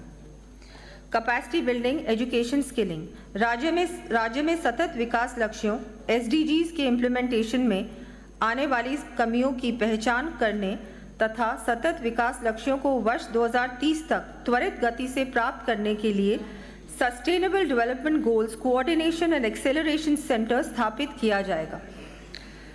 हमारी नई पीढ़ी सस्टेनेबल डेवलपमेंट तथा ग्रीन ग्रोथ के सिद्धांतों को आत्मसात कर आवश्यक स्किल्स प्राप्त कर सके, इस दृष्टि से स्कूल शिक्षा में आवश्यक प्रावधान करने के साथ ही उच्च एवं तकनीकी शिक्षा में नए विषय प्रारंभ करते हुए सर्टिफिकेशन कोर्सेज भी उपलब्ध करवाए जाने के लिए 40 करोड़ रुपए का प्रावधान प्रस्तावित है। Green funding. स्थानीय निकायों तथा निवेशकों को ग्रीन ग्रोथ संबंधी परियोजनाओं एवं गतिविधियों के क्रम में अतिरिक्त प्रोत्साहन उपलब्ध करवाने के लिए कार्बन क्रेडिट की तर्ज पर राजस्थान ग्रीन क्रेडिट मैकेनिज्म विकसित कर ट्रेडेबल क्रेडिट्स उपलब्ध करवाए जाने प्रस्तावित करती हूँ। साथ ही राजकीय परियोजनाओं के लिए ग्रीन फंड्स एवं इंस्ट्रूमेंट्स को लेवरेज भी किया जाएगा। प्रदेश में प्रचलित विभिन्न सामयिक मुद्दों के संबंध में सस्टेनेबल एवं एनवायरनमेंट फ्रेंडली समाधान ढूंढने की दृष्टि से 100 करोड़ रुपए का राजस्थान ग्रीन चैलेंज फंड स्थापित करने की घोषणा करती हूँ।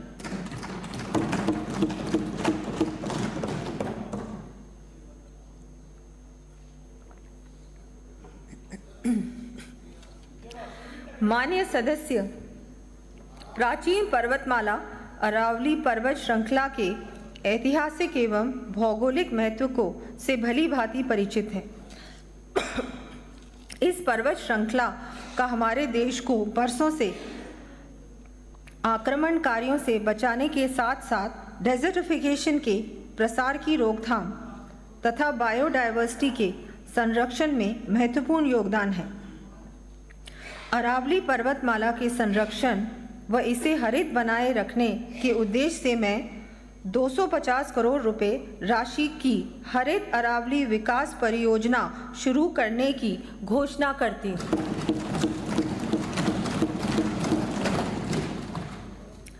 इस परियोजना के तहत बायोडायवर्सिटी को बनाए रखने के लिए वृक्षारोपण, छोटे चेक डैम्स का निर्माण तथा स्थानीय मेडिसिनल प्लांट्स के विकास संबंधी विभिन्न कार्य करवाए जाएंगे।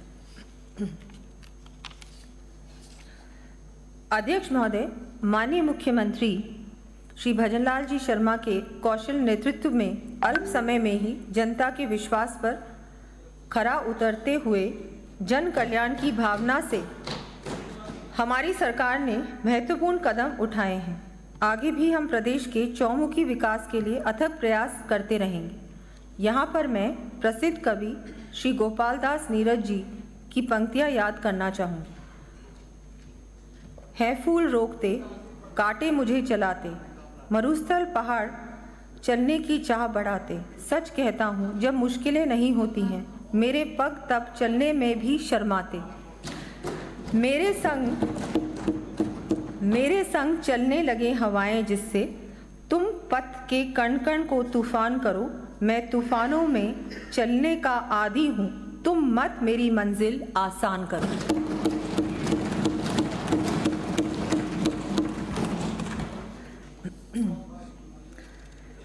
कर प्रस्ताव। माननीय अध्यक्ष महोदय, आपकी अनुमति से अब मैं कर प्रस्ताव सदन के समक्ष प्रस्तुत कर रही हूँ। हमारी सरकार द्वारा माननीय मुख्यमंत्री श्री भजनलाल शर्मा जी के नेतृत्व में किए गए संरचनात्मक सुधारों, स्ट्रक्चरल रिफॉर्म्स, निवेश प्रोत्साहन के लिए आवश्यक नीतिगत परिवेश बनाने, टैक्स इवेजन को रोकने हेतु किए गए प्रयासों तथा स्टैम्प्स एक्ट के अंतर्गत रेट रैशनलाइजेशन से जहां एक ओर प्रदेश की ओन टैक्स रेवेन्यू में 26,393 करोड़ रुपए की वृद्धि अपेक्षित है, वहीं दूसरी ओर आमजन एवं व्यवसायियों को राहत देने के लिए भी हमारे द्वारा विभिन्न कदम उठाते हुए डीजल तथा पेट्रोल के मूल्य में 6 रुपये 50 पैसे प्रति लीटर तक की राहत दी गई। इस सकारात्मक कदम से राज्य में पेट्रोल एवं डीजल के उपभोग में भी राष्ट्रीय औसत से क्रमशः 1.24 तथा 2.55% अधिक वृद्धि दर्ज हुई।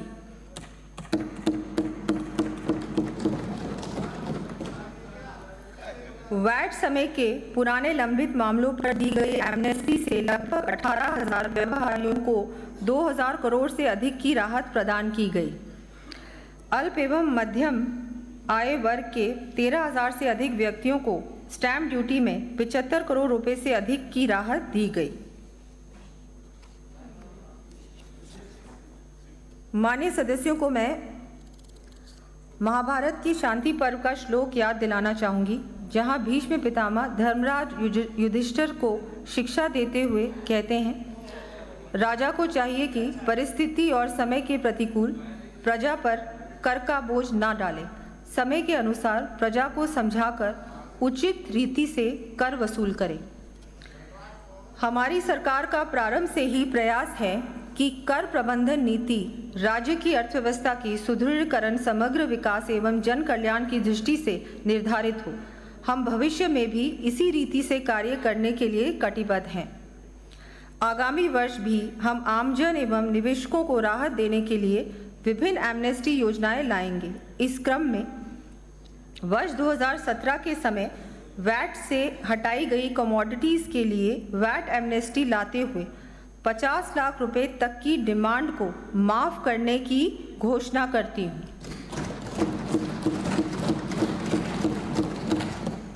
साथ ही इससे अधिक बकाया होने पर ब्याज एवं पेनल्टी पर 100% छूट दी जानी प्रस्तावित है। खनन उद्योग के संबंध में निरस्त खनिज कंसेशंस के साथ ही प्रभावी खनिज कंसेशंस के लिए भी एमनेस्टी स्कीम लाया जाना प्रस्तावित करती हूँ। साथ ही ई रमन्ना संबंधी ओवरलोडिंग के प्रकरणों में कंपाउंडिंग राशि में 95% तक कमी किए जाने की घोषणा करती हूँ।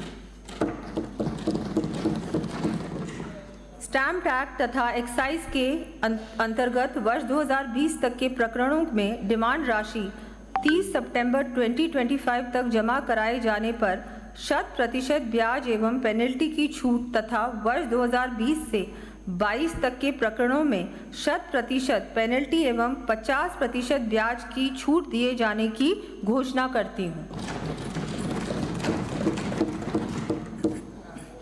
मोटर व्हीकल एक्ट के अंतर्गत नष्ट हो चुके वाहनों पर नष्ट होने की दिनांक के बाद के समस्त कर, देय, पेनल्टी और ब्याज पर 30 सितंबर 2025 तक 100% छूट प्रदान किए जाने की घोषणा करती हूँ। हमारे द्वारा राजस्थान लॉजिस्टिक्स पॉलिसी 2025 लाई जाकर वेयर हाउसेस को इंडस्ट्री का दर्जा दिया जा रहा है। इसी क्रम में दिनांक 1 फरवरी 2025 से पूर्व औद्योगिक क्षेत्रों में निर्मित वेयर हाउसेस को रेगुलराइज किया जाना प्रस्तावित है।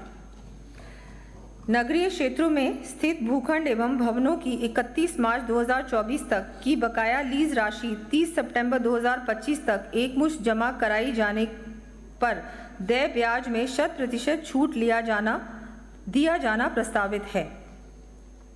निवेश प्रदेश को वर्ष 2030 तक $350 बिलियन इकोनॉमी बनाने के लक्ष्य की ओर ठोस कदम बढ़ाते हुए हमारे द्वारा राइजिंग राजस्थान के माध्यम से राजस्थान को अट्रैक्टिव इन्वेस्टमेंट डेस्टिनेशन के रूप में स्थापित कर प्रदेश के तीव्र विकास की आधारशिला रखी गई है। प्रदेश को और अधिक कॉम्पिटिटिव बनाने की दृष्टि से Rajasthan investment promotion scheme RIPS 2024 के अंतर्गत केंद्र सरकार द्वारा एमएसएमई इकाइयों की नई वृहद परिभाषा के अनुरूप रिप्स 2024 के अंतर्गत लाभ दिए जाने की, साथ ही बड़े निवेशकों के अनुरूप ही एमएसएमई इकाइयों को रिप्स 2024 के अंतर्गत एक्सपेंशन हेतु निर्धारित लाभ दिए जाने की भी मैं घोषणा करती हूँ। रिप्स 2022 के साथ ही रिप्स 2019 के अंतर्गत लाभान्वित इकाइयों को पात्र होने की स्थिति में शेष अवधि हेतु रिप्स 2024 के अंतर्गत लाभ प्राप्त करने के संबंध में ट्रांजिशन के लिए अनुमत किया जाना प्रस्तावित करती हूँ। रिप्स 2024 के साथ ही रिप्स 2022 के अंतर्गत टर्नओवर लिंक्ड इंसेंटिव्स हेतु टर्नओवर की परिभाषा में किसी संस्थान द्वारा अपने एक्सटेंडेड आर्म्स, सब्सिडरीज इत्यादि के साथ किए गए व्यवहार को अनुमत किया जाना प्रस्तावित है। रिप्स अथवा उद्यम प्रोत्साहन योजनाओं के अंतर्गत किसी कंपनी के डायरेक्टर अथवा उसके परिवार के सदस्य के अन्य कंपनी में भी डायरेक्टर होने से ऐसी द्वितीय कंपनी को योजनाओं का लाभ देने के लिए अपात्र नहीं माना जाना प्रस्तावित है। एग्रो प्रोसेसिंग स्कीम 2019 के समय के कुछ प्रस्ताव अभी भी लंबित हैं। ऐसे लंबित प्रस्तावों को निस्तारित कर उक्त योजना अंतर्गत लाभ पट्टा धारकों के लिए क्वारी लाइसेंस हेतु देय फीस को 5,000 रुपये से घटाकर 3,000 रुपये करवाने की घोषणा करती हूँ। खानों के बाहर राजकीय भूमि में एकत्रित ओवरबर्डन से एमसैंड बनाने पर रॉयल्टी में छूट दी गई है। अब मैं गैर सरकारी भूमि के संबंध में भी ओवरबर्डन डंप्स के एमसैंड सहित अन्य प्रयोजनार्थ उपयोग पर रॉयल्टी में 50% की छूट प्रस्तावित करती हूँ। आगामी वर्ष में अप्रधान खनिजों के 50 प्लांटों की नीलामी प्री एम्बेडेड क्लियरेंस के साथ की जानी प्रस्तावित है। इससे नीलामी में अधिक राजस्व प्राप्त होगा और खनिजों का उत्पादन भी अविलंब प्रारंभ हो सकेगा। आम आदमी को राहत। परिवार के सदस्यों के पक्ष में पावर ऑफ अटॉर्नी पर स्टैम्प ड्यूटी में उपलब्ध छूट का लाभ माता पिता, भाई बहन, पुत्र पुत्री, पौत्र पोत्री, पति पत्नी के साथ साथ पुत्र वधू, नाती और नातिन को भी दिए जाने की घोषणा करती हूँ।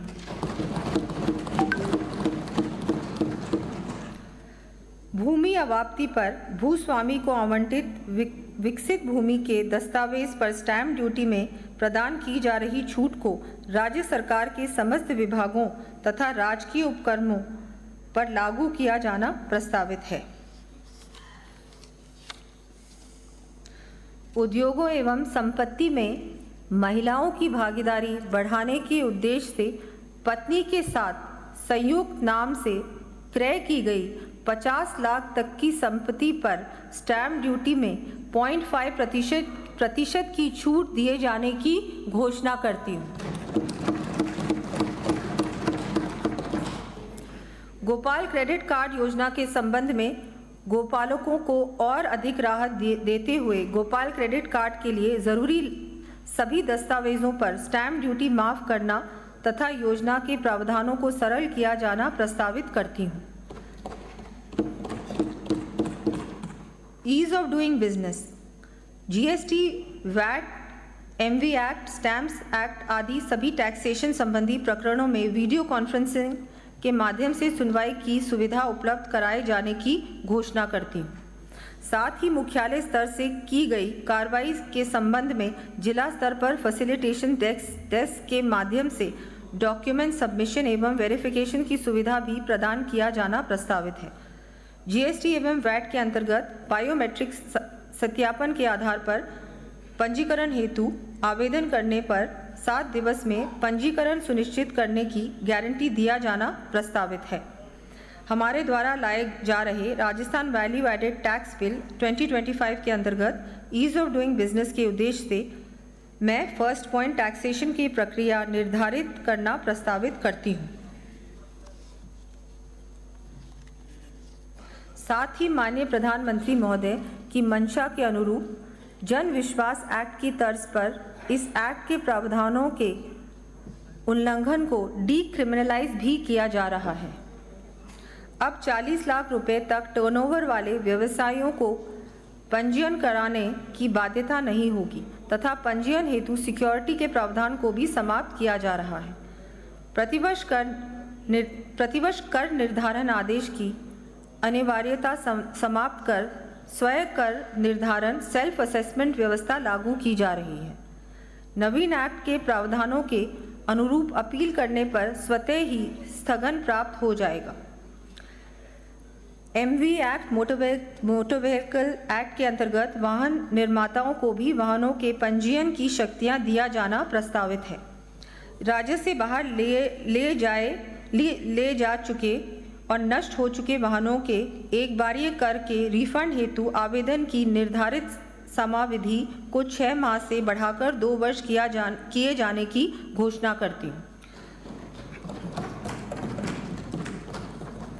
अन्य राज्यों से राजस्थान राज्य में लाए गए वाहनों के वन टाइम टैक्स की गणना पोर्टल के माध्यम से करने तथा पंजीकरण की व्यवस्था को पूर्णतः ऑनलाइन करने की घोषणा करती हूँ। बहुमंजिला भवनों तथा रेरा अनुमोदित प्रोजेक्ट्स में संपत्तियों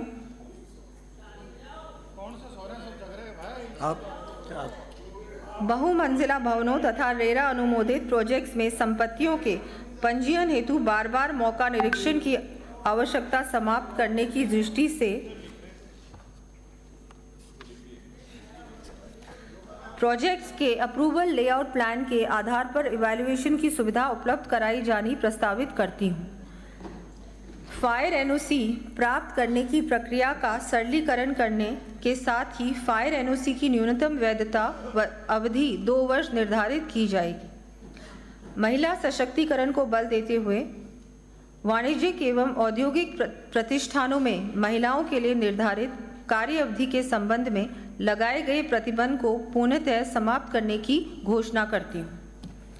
साथ ही the Rajasthan shops and commercial establishments act 1958 को वर्तमान आवश्यकताओं के अनुरूप संशोधित करने हेतु नया अधिनियम लाया जाना भी प्रस्तावित है।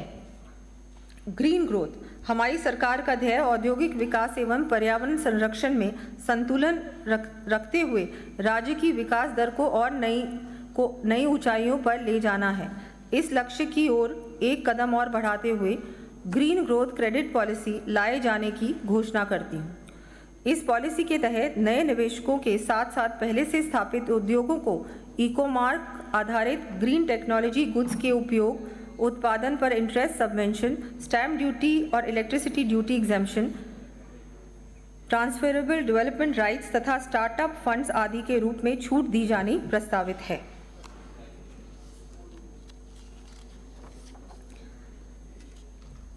संस्थागत सुदृढ़ीकरण। राज्य में वर्तमान में पासपोर्ट कार्यालय की तर्ज पर 10 मॉडल उप पंजीयक कार्यालय सफलतापूर्वक संचालित किए जा रहे हैं।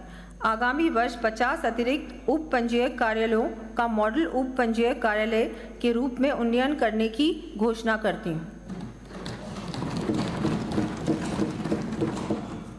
प्रदेश की अर्थव्यवस्था में खनिजों के महत्व के दृष्टिगत रिसर्च एंड डेवलपमेंट इंटरप्रिटेशन एवं कैपेसिटी बिल्डिंग हेतु 60 करोड़ रुपए की लागत से जयपुर में centre of excellence for mines and minerals स्थापित किए जाने की घोषणा करती हूँ। साथ ही उदयपुर में इंस्टीट्यूट ऑफ माइंस तथा जोधपुर स्थित MBM यूनिवर्सिटी में पेट्रो कैंपस स्थापित किए जाने भी प्रस्तावित हैं। उद्योगों में गैस के प्रयोग को प्रोत्साहित करने तथा आम आदमी तक पाइपलाइन के माध्यम से इनकी पहुंच सुनिश्चित करने की दृष्टि से Rajasthan city gas distribution policy 2025 लाया जाना प्रस्तावित करती हूँ।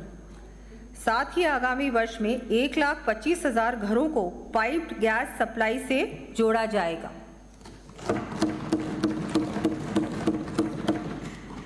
हमने कर संग्रहण में एफिशिएंसी एवं ट्रांसपेरेंसी लाने की दृष्टि से वाणिज्यिक कर विभाग, आबकारी विभाग तथा परिवहन विभाग में फेसलेस मैनेजमेंट की व्यवस्था तथा विभागों के पुनर्गठन करने का कार्य प्रारंभ किया है। आगामी वर्ष खनन विभाग में भी इसी अनुरूप व्यवस्था की जानी प्रस्तावित है। खनिजों की खोज एवं अन्वेषण हेतु राज्य सरकार के उपक्रम RSMML की सहायक कंपनी के रूप में राजस्थान मिनरल एक्सप्लोरेशन लिमिटेड के गठन की घोषणा करती हूँ। Additional resource mobilisation ARM। मुझे माननीय सदस्यों को अवगत कराते हुए अत्यंत हर्ष का अनुभव हो रहा है कि पचपदरा बालोतरा स्थित HPCL राजस्थान रिफाइनरी लिमिटेड का निर्माण अंतिम चरण में है, जो अगस्त 2025 से चरणबद्ध रूप से उत्पादन प्रारंभ कर देगी।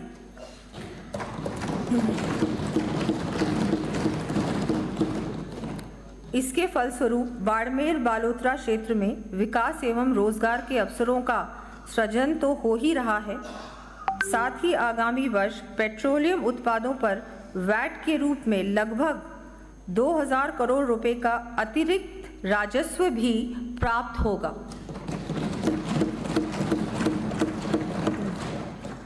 साथ ही land pooling, land aggregation, InvITs के माध्यम से एसेट मोनेटाइजेशन किया जाना भी प्रस्तावित है। इस प्रकार 4750 करोड़ रुपए का ARM संभावित है। इन कर प्रस्तावों के अतिरिक्त कुछ अधिनियमों के प्रावधानों में भी संशोधन प्रस्तावित है। इन संशोधनों के संबंध में विस्तृत उद्देश्य और प्रयोजन वित्त विधेयक में वर्णित है।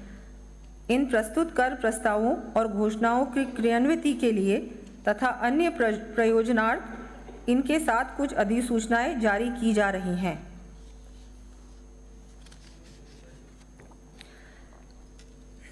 अब मैं माननीय सदन में वर्ष 2024-25 के संशोधित अनुमान एवं बजट अनुमान 2025-26 प्रस्तुत कर रही हूँ। वर्ष 2024-25 के संशोधित अनुमानों का विवरण इस प्रकार है। राजस्व प्राप्तियाँ 2,62,618 करोड़ 28 लाख रुपए। राजस्व व्यय 2,94,557 करोड़ 43 लाख रुपए। राजस्व घाटा 31,939 करोड़ 15 लाख रुपए। पूंजी खाते में प्राप्तियाँ 2,36,335 करोड़ 87 लाख रुपए। पूंजी खाते में व्यय 2,04,289 करोड़ 79 लाख रुपए। राजकोषीय घाटा 70,090 करोड़ 84 लाख रुपए। वर्ष 2025-26 के लिए बजट अनुमानों का संक्षिप्त विवरण इस प्रकार है। राजस्व प्राप्तियां 2,94,536 करोड़ 49 लाख रुपए। राजस्व व्यय 3,25,545 करोड़ 90 लाख रुपए।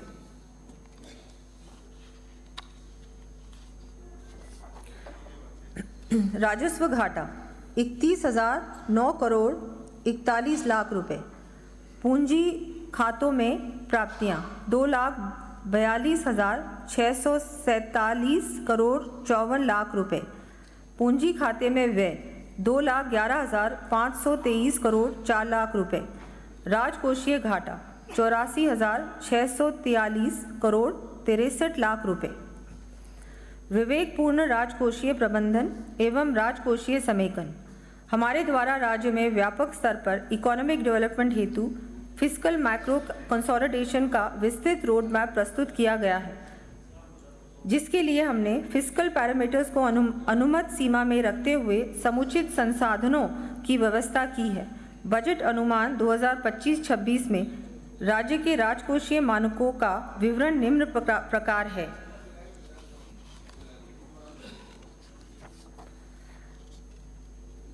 राज्य सकल घरेलू उत्पाद GSDP 19,89,835 करोड़ रुपए। वर्ष 2025-26 में GSDP की वृद्धि दर इस वर्ष की तुलना में 16.75% है, जिसकी गणना 15वें वित्त आयोग के फॉर्मूला के अनुसार की गई है। राजकोषीय घाटा GSDP के प्रतिशत के रूप में 4.25%। अनुमत FRBM सीमा 4.25%। ऋण एवं अन्य दायित्व GSDP के प्रतिशत के रूप में 36.50%। अनुमत FRBM सीमा 38.20%। पूंजीगत परिव्यय 53,686 करोड़ 15 लाख रुपए। गत वर्ष से 40.22% की वृद्धि अनुमानित।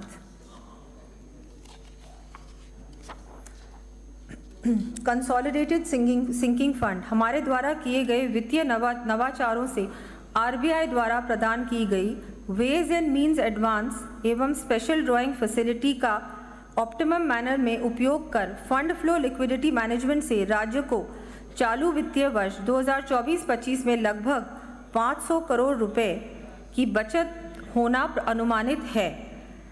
इसी कड़ी में हमने गत सरकार द्वारा बढ़ाए गए अत्याधिक ऋण भार के रिस्क मैनेजमेंट के लिए RBI द्वारा संचालित कंसोलिडेटेड सिंकिंग फंड को भी सब्सक्राइब किया है। इसके अंतर्गत राज्य को रेपो रेट से 2% कम ब्याज दर अर्थात 4.25% पर संसाधन उपलब्ध होंगे, जो कि बाजार दर से लगभग 3% कम है। फलस्वरूप राज्य पर ब्याज भुगतान के भार में कमी आएगी।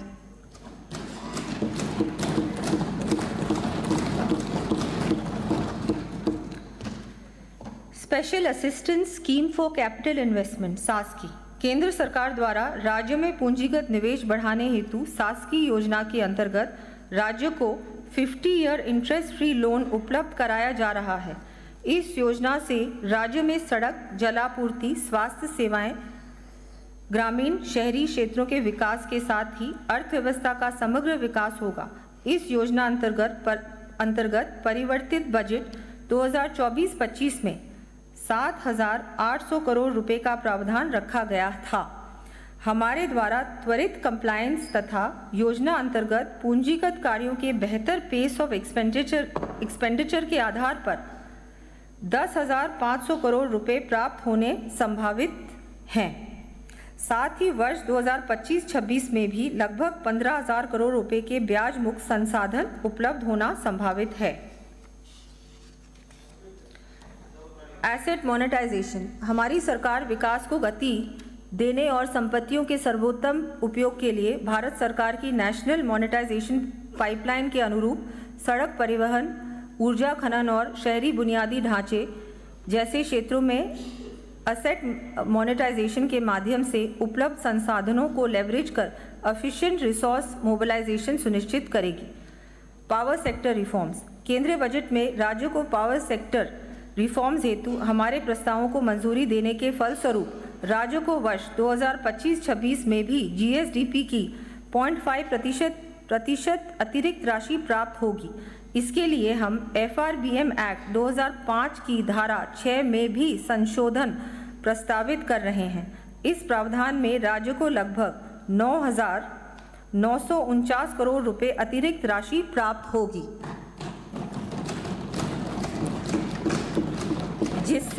जिससे राज्य ऊर्जा क्षेत्र में आत्मनिर्भरता प्राप्त करेगा।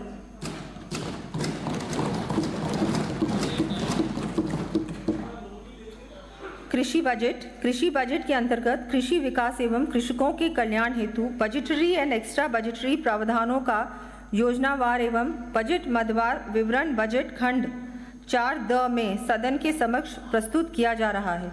कृषि बजट के अंतर्गत वर्ष 2025-26 में समेकित निधि कंसोलिडेटेड फंड राज्य की स्वायत्तशासी सहकारी एवं अन्य संस्थाओं के स्वयं के संसाधनों सहित कुल राशि 1,10,981 करोड़ 40 लाख रुपए का कृषि विकास एवं कृषकों के कल्याण हेतु प्रावधान किया गया है। कृषि बजट में से राशि 65,232 करोड़ 4 लाख रुपए समेकित निधि से व्यय की जानी प्रस्तावित है और राज्य के कुल बजट का 12.15% है। कृषि बजट में गत वर्ष से 14.67% की वृद्धि अनुमानित है तथा कृषि बजट जीएसडीपी का 5.58% है।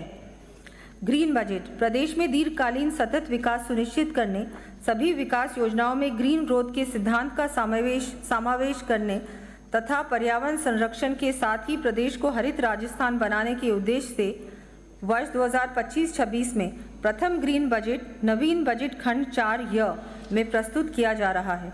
ग्रीन बजट में 27,854 करोड़ रुपए का बजट प्रावधान किया गया है, जो योजनाओं पर व्यय का 11.34% है तथा कुल बजट का 5.18% है। इसके अतिरिक्त राज्य के राजकीय उपक्रमों तथा स्वायत्तशासी संस्थाओं यथा विकास प्राधिकरणों, नगर निगमों, शहरी एवं ग्रामीण स्थानीय निकायों, प्रदूषण नियंत्रण बोर्ड इत्यादि द्वारा भी स्वयं के संसाधनों से पर्यावरण संरक्षण एवं ग्रीन ग्रोथ हेतु राशि व्यय की जाती है। अब मैं वर्ष 2025-26 का वार्षिक वित्तीय विवरण सभा पटल पर रख रही हूँ। साथ ही राजस्थान राज्य वित्तीय उत्तरदायित्व और बजट प्रबंध अधिनियम 2005 की अपेक्षा अनुसार मध्यमकालिक राज्य वित्तीय नीति विवरण, राज्य वित्तीय नीति युक्ति विवरण एवं प्रकटीकरण विवरण में सभा पटल पर रख रही हूँ। अन्य बजट पत्रों के साथ अनुदान की मांगे भी प्रस्तुत की जा रही हैं। मुझे ये कहते हुए प्रसन्नता हो रही है कि हमारी सरकार द्वारा जन कल्याण के लिए उठाए जा रहे कदमों से आमजन में आशा का संचार हुआ है। हम जनता की अपेक्षाओं के अनुरूप भविष्य में भी इसी सार्थक भाव के साथ आगे बढ़ते रहेंगे। यहाँ मैं कहना चाहूँगी, जन जन हर्षित, हर मन गर्वित, आशा का नया सवेरा आया है। हर गांव, शहर और डगर डगर विकास ध्वज लहराया है।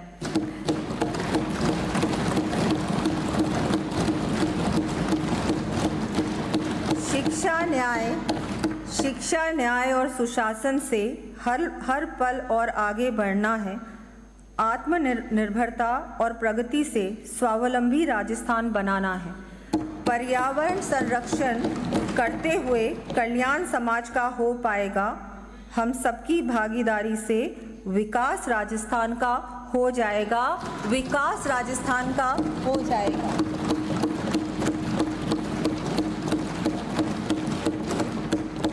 इन्हीं भावनाओं के साथ मैं बजट प्रस्तावों को स्वीकृत करने की संस्तुति के साथ माननीय सदन के विचारार्थ व अनुमोदनार्थ प्रस्तुत करती हूँ। जय हिंद। श्रीमती दिया कुमारी उप मुख्यमंत्री आय व्यय का अनुमान वर्ष 25-26 सदन की मेज पर रखेंगी।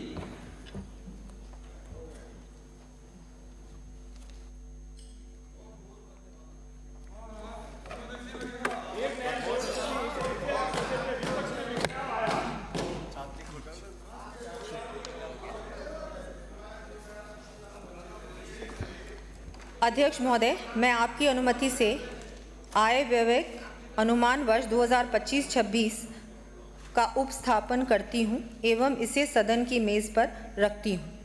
श्रीमती दिया कुमारी उप मुख्यमंत्री राजस्थान वित्त विधेयक 2025 को पुनर्स्थापित करने की आज्ञा के लिए प्रस्ताव करेंगी। अध्यक्ष महोदय, मैं आपकी अनुमति से राजस्थान वित्त विधेयक 2025 को पुनर्स्थापित करने की आज्ञा के लिए प्रस्ताव करती हूँ। जो पक्ष में हो हाँ कहें, जो विपक्ष में हो ना कहें। हाँ पक्ष जीता, हाँ पक्ष जीता। विधेयक को पुनर्स्थापित करने की आज्ञा प्रदान की गई। प्रभारी मंत्री विधेयक को पुनर्स्थापित भी करेंगी। अध्यक्ष महोदय, मैं आपकी अनुमति से राजस्थान वित्त विधेयक 2025 को